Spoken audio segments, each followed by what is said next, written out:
Pag-uusapan po natin dito, Justin Brownlee, sinabing pang NBA na daw si Kai Sotto at sinabi pa ng NBL player na malaki daw ang chance ni Kai sa NBA. At viral na viral si Kai, pinanood pa kahapon ng mga Hapon pati ng GM ng Koshigaya at sinabing nagbunga ang training ni Kai sa kanila. Pinost pa po si Kai ng taga Portugal at Australian media.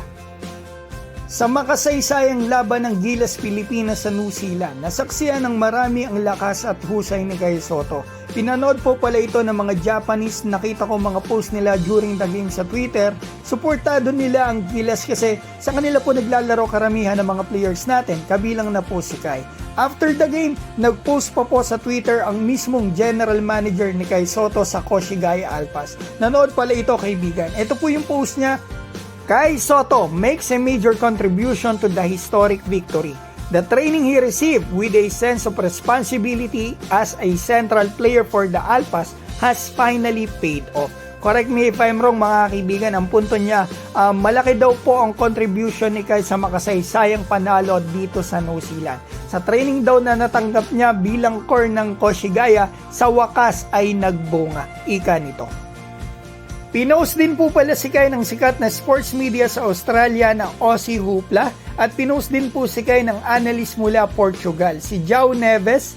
Dominant daw po si Kai, ika nito. At eto pa ang sinabi niya, Kai Sotto took charge against New Zealand, leading the Philippines to victory with an unstoppable performance. Sa ibang lahi na po nagmula yan ha.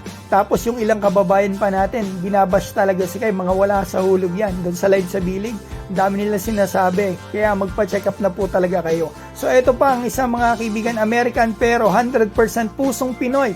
Justin Brownlee, after ng game sa New Zealand, sa interview nito, todo papuri po ito kay Kai Sotto. Mga bashers, pakinggan po ninyo ito. I feel like he's good enough to play in the NBA. In my true honest opinion.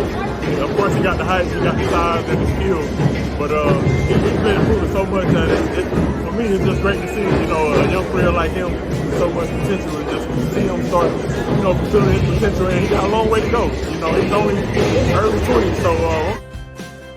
Pang NBA na daw si Kai Sotto, sabi ni Brownlee. At hindi lang yan, sa tuwa ko po sa laro na pinakita ni Kai kahapon sa New Zealand, sinare ko po sa mga notable persons. Nag-reply po ang dating teammate ni Kai na si Mitch Macaroon. Eto, sinabi niya sa akin, he played so well, ika nito after niya mapanood yung video na sinend ko. At sinabi pa niya na malaki daw ang tsansa ni Kai makapasok sa NBA. Kaibigan, sabi nga po ni Brownlee, early 20s pa lang po si Kai with too much potential, kaya excited siya sa future para kay Kai. Ang laki pa po kaibigan ang igagaling ni Kai, lalo pa po pag edad nito ng mga 24 pataas. Itong nakikita po natin kay Kai ay glimpse pa lang kumbaga ng kanyang peak.